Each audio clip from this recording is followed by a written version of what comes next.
Welcome to my show. I'm a guest here. Her name is Sue Erhart. Mrs. Sue, how are you doing, ma? I'm great today. Thank you. Thank you very much, ma. Firstly, you are a writer. You're also a executive for a Fortune of 500 company. You're a board member for the American Heart Association and Pro Bono Partnership. Can you please, ma, discuss more about yourself and how you are doing currently now, ma?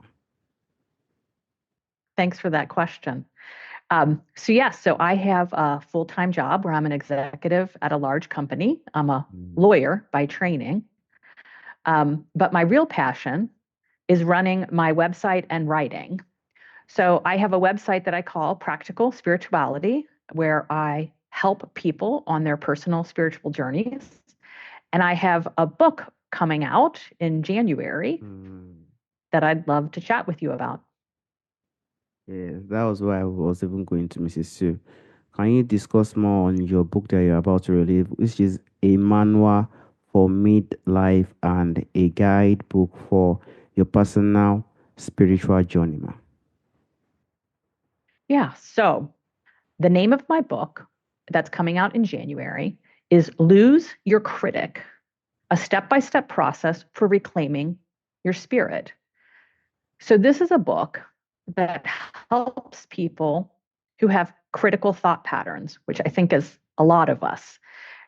So, it's someone who either self criticizes or criticizes others. And the book walks you through a series of exercises to help you change those critical thought patterns so that you can better access your inner authentic spirit and live life on your terms. Hmm. Thank you so much, Mrs. Sue. And I would like to ask, how would you personally describe the inner critic, and what role do you think it play in our day-to-day thoughts now? Yeah. So I think the critic um, shows up in our lives in a lot of ways. So the really obvious one, as I already mentioned, is people who have a habit of self criticizing or criticizing others. But the critic also shows up in other ways too. For instance, the critic is the part of us that tends to see what is missing in our lives versus celebrating what we do have. The critic also shows up in people's lives when they downplay their strengths and keep themselves small when they could be dreaming much, much bigger. And I think the last way that the critic I see showing up for a lot of us is people who think about doing what they should and really following all of the rules of society versus really following their heart and doing what they want. Hmm. Thank you so much, Mrs. Sue. And in what ways do you personally think the inner critic affects a person's self-confidence and their overall happiness, ma? Yeah. So I think for a lot of people, the critic becomes a habit of thought. And as a habit of thought, it replays over and over. And I think when you are listening to those critical thoughts, I think it diminishes your spirit. It makes you feel confused because you're not tapped into your authentic self. It makes you feel unmotivated. I think people who listen to the critic procrastinate more around things that they want to do. And lastly, I think the critic simply makes you miss out on opportunities in life where you could be self celebrating and self approving. Hmm. Thank you so much, ma. And what strategies do you think someone can use to recognize and even challenge negative self-talk, ma? Yeah. So the first thing I would say is to notice your thinking. I think many of us go through our days in autopilot mode and we're not paying attention to the thoughts that are racing through our head. So the first thing I'd say is to start noticing your thoughts. The second thing is to then make a decision and say, these thoughts are something that I can change. So I would like to ask now, how do you think someone can start the process of transforming a critical inner voice into a more supportive one? Okay. Um, so the first thing I'd say is to really set an intention and say, I intend to work on this critical voice and I intend to do it for myself. Hmm. But there are many, many techniques. Let me just talk about one technique that I teach in the book, and it's one of many. Many people who I know work their days from a to do list, where they make a list of all the things that they think they have to do, and then they work from it. I recommend in the book that you put away the to do list, which is really a list of activities that you don't prefer to do, because if you wanted to do them, you'd be doing them and not need to put them on a list to remember. So I recommend a new habit of creating a logbook. And a logbook is simply a place where you start each day by logging what you do and how you feel when you're doing it. And this practice is really powerful in changing your mind. And the first thing that happens, you start noticing what you accomplished each day versus focusing on an undone to do list. But there's even more power, though, to this tool, because over time, as you keep up with logging what you do and noticing how you feel, you begin to find and celebrate the moments when you're feeling good. And as you do that more and more, you're creating these habits and patterns of noticing what is good versus fixating perhaps on what's missing or what's lacking. And as you do this over time, the added benefit is that you start to detect themes in the work. And now you have a way of knowing yourself even better, which is a great way to self celebrate. So that's just one technique that you could use. Hmm. Thank you so much, Mrs. Sue. And I would like to go to the point of people who personally feel they are trapped by their inner critic now. And I also want to spot on because it's spot on my mind. Like, do you think, you know, loneliness, whereby, every single time someone has the habit of loneliness, usually, trigger a lot of negative thoughts.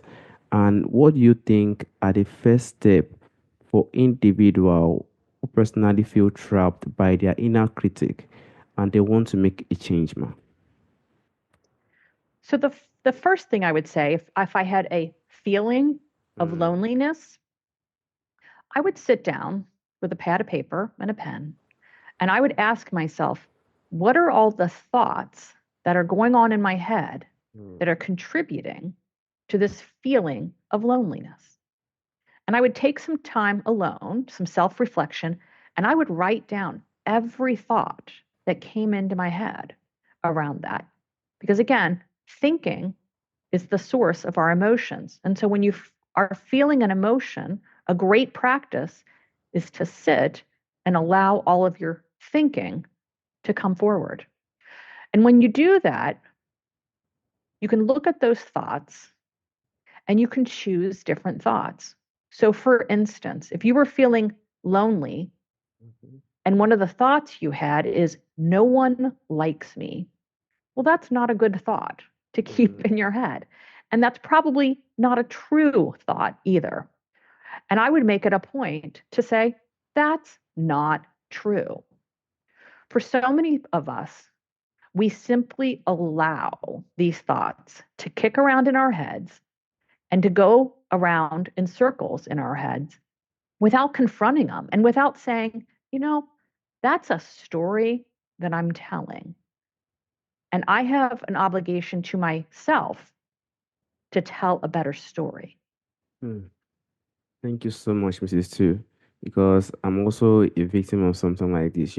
When someone is being lonely, because I'm a very, very lonely type, a lot of negative talk just usually comes in. Me, I just used to try my best to, I tried my best to be more closer to God. I think that was the way I, personally used to overcome my own issues. It's really, really tough. Thank you so much, man. And I would like to ask, what role do you think embracing imperfection plays in silencing the inner critic and increasing happiness, man? Yeah, I think a lot of us who have the inner critic have perfectionism tendencies. So I think that to simply embrace life as it is and to love life as it is a wonderful tool to help you relax a little bit and stop looking for those imperfections. But it's also, again, it's a habit of thought. So, for instance, if you're someone who walks into a room and immediately notices what's off, out of place, or a problem, you can start a new habit where you walk into a room and say, what I'm going to do is find three things in this room to appreciate. And they could be simple things. You could appreciate a pen. You could Mhm. appreciate that the room is tidy. You could Mm, appreciate that the room is your own.